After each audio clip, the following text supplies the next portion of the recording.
Howdy, I'm Daniel Markham. I'm here today to talk to you about ebooks. So over the past week or two, I've started to publish an ebook I've been working on about Agile backlogs.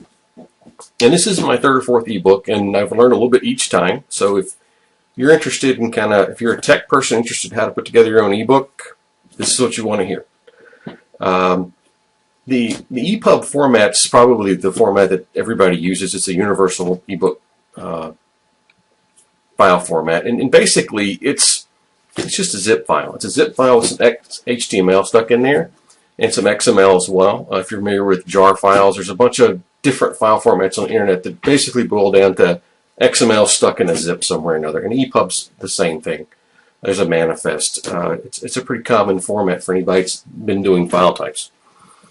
My last ebook, I decided I didn't want to use Microsoft Word to start with, because with Word, in the past when I've worked with Word to HTML, I've gotten those weird characters, and it's like using a nuclear submarine to go fishing. It just seemed like way too much. And so what I ended up doing was using Notepad and writing my own XHTML using tags. Hey, that's the way things are supposed to be, right? Notepads, you can do anything with Notepad on the internet. So I put that all together, put all the files together in a directory, wrote my own little zip batch file that compressed it all in EPUB. And there's some validators you can go to on the internet to check this. And bada bing, bada boom, Bob's your uncle. You're an ebook publisher. That was cool. It was really cool setting it up, understanding how the zip file worked in the manifest, all the different pieces, and nerd heaven there. What I found out was that, gosh, it's the updating of the ebook that was the trouble, not the making it. So you've got 10 or 20 chapters all in separate files, and all the content's wrapped in paragraph tags, and you want to go join two paragraphs and add something here or there or whatever, and it just got to be a bear.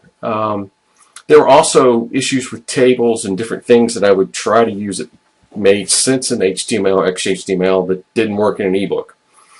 And so, the initial setup, the understanding ebook, if you want to do a small ebook like that, I think it's worthwhile to learn the format and do it the hard way.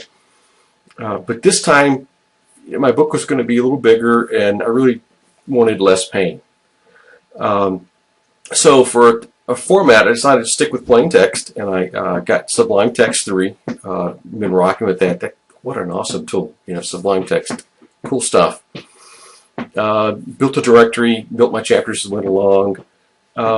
Everything was working fine. I wrote a batch file to join things up. But then I still kind of ran into problems of, well, now do I write like a text file to join up all the character turns and to tag them with paragraph, and then I could write a wrapper, an XML wrapper around it, and suddenly I'm doing like text slicing and dicing big time. Didn't expect that. Didn't really want to know if I wanted to get into text processing in the middle of an ebook. Could be fun, but decided against that.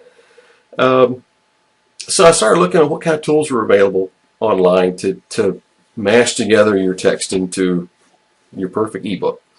And the weird thing is I didn't find as much as I was expecting. There's a wonderful little free world tool called Sigil, S-I-G-I-L.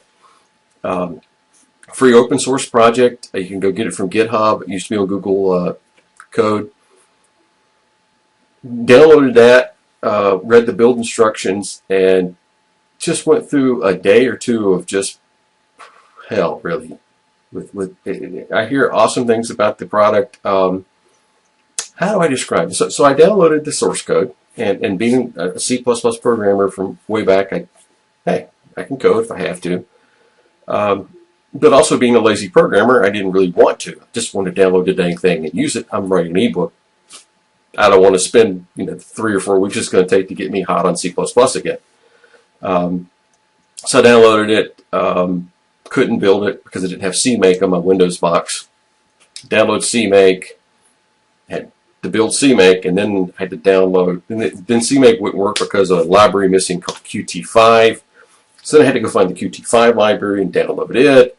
And then I downloaded the OpenGL version of that instead of the regular version. And then the OpenGL version cracked because it wouldn't find the OpenGL libraries, and when it went on and on, you know. So after our day or so, I'm asking myself, do I want to become an expert on file dependencies for a freeware tool I'm going to use for 15 minutes, or do I just want to get my job done? And the answer was, I just want to get my job done. And so I've been in Sigil after, like I said, a day or two of wasted time, and I'm sure it's awesome. I also tried, by the way, doing this in Linux box, still ran the Qt5 problems. I think it's because the Linux catalogs are pointing to Qt4 instead of 5. I don't know. Don't care. So that was fun. That was a hoot. There were a lot of websites I went to. You know, there's a lot of little walled gardens. You know, if you're getting into ebook publishing, one of the things I learned was that everybody and their brother wants to help you be an ebook publisher, and that's, I guess, okay. Most of the time, it's, hey, come play in our walled garden and use our tools and do our stuff and promote through our site and send people back to our site for links. And you know, it's got that. Here, you know, let us help us make lots of money just using you as a resource type thing. Same feeling developers writing iOS apps get, I imagine. But as an author, I really wanted to publish my book. I really didn't want to become part of an ecosystem that would own my stuff. But there's some really good stuff. Smashwords looks awesome. LeanPub looks good. Kindle has the KDP stuff. Apple has their own. I mean, everybody's got it. It's a wide world of people wanting to suck you into their ecosystem to own you. But there's some cool tools. So I decided against online tools. Although Smashwords has an incredibly good guide for writing ebooks. So if nothing else, go to Smashwords and download their style guide, because that was really cool. Helped save me a lot of time. Showed me what I could do and couldn't do. And I ended up coming back to something I've had for years and never even thought of it as an ebook creator, which is Calibre, my ebook manager. My ebook manager program will convert an HTML file into an ebook, an EPUB. And so the workflow, I came around full circle. What I ended up doing is I'm now using Microsoft Word to write the book, to save as HTML. And I save that as unfiltered HTML. And then I suck that into Calibre. Calibre will then convert that to EPUB, MOBI, all the other formats I want, RTF, PDFs, whatever. Kicks it all out. An EPUB. I'm actually using Microsoft Word. Now I had to go into Word and turn off a whole bunch of crap in there because I don't want Word loading up its XML file with all the stuff it normally does. But all in all, it was pretty cool. So I'm using Word. Word does the export, import into Calibre. Calibre makes the EPUB. And then the Smashwords style guide gives me all the clues on setting Word up and what I can and can't do. So if you're going through the pain I went through, you might want to save your time, unless you've already got something working you like.